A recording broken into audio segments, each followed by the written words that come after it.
Alert കൊടുങ്ങല്ലൂരിന്റെ നേതൃത്വത്തിൽ സംസ്ഥാനത്തെ ഏറ്റവും നല്ല പോലീസ് സ്റ്റേഷനുള്ള 2ാം സ്ഥാനം കരസ്ഥമാക്കിയ കൊടുങ്ങല്ലൂരിലെ പോലീസ് സേനയെ ആദരിച്ചു.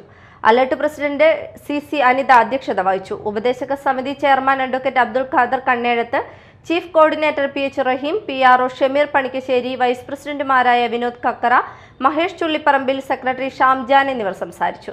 ആ ടീം വർക്ക് നന്നായിട്ട് ഒരു ടീം ഉള്ളത് കൊണ്ടാണ് അത് നമുക്ക് എന്ത് ചെയ്യാൻ പറ്റുന്നത്, ഭംഗിയായിട്ട് പെർഫോം ചെയ്യാൻ പറ്റുന്നത്. മാത്രമല്ല, ഇവിടെ പ്രിയപ്പെട്ട നമ്മുടെ വക്കീൽ പറഞ്ഞതുപോലെ ഇതിനു മുമ്പുണ്ടായിരുന്ന നമ്മുടെ ബൈജു ആണെങ്കിലും അതുപോലെ തന്നെ പത്മരാജ സാറാണെങ്കിലും പിന്നെ ഇവിടുത്തെ KG ബാലേന്ദ്ര സാറാണെങ്കിലും തുടങ്ങി വളരെ മഹാരഥന്മാരിരുന്ന ഒരു കസേരയാണത്.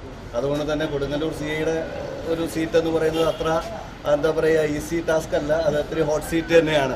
അപ്പോൾ അവിടെ നിന്ന് നമ്മളെ സംബന്ധിച്ചിടത്തോളം ഒരു സ്റ്റേഷൻ അങ്ങനെ പെർഫോം ചെയ്യാൻ പറ്റണമെങ്കിൽ അതൊരു ടീമും അതുപോലെ തന്നെ അതിന് വേണ്ടുന്ന നല്ല ജനപ്രതിനിധികളും അതുപോലെ തന്നെ നല്ലൊരു ജനതയും പിന്നെ നല്ല മേലുദ്യോഗസ്ഥരും ഉള്ളത് കൊണ്ടാണ്. നമുക്കറിയാം പോലീസ് ഉദ്യോഗസ്ഥരെ സംബന്ധിച്ചിടത്തോളം അവരെ Kodungallur police SHO BK Arun, sub ഇൻസ്പെക്ടർമാരായ സാലിം, മനു എന്നിവർ മറുപടി പ്രസംഗം നടത്തി.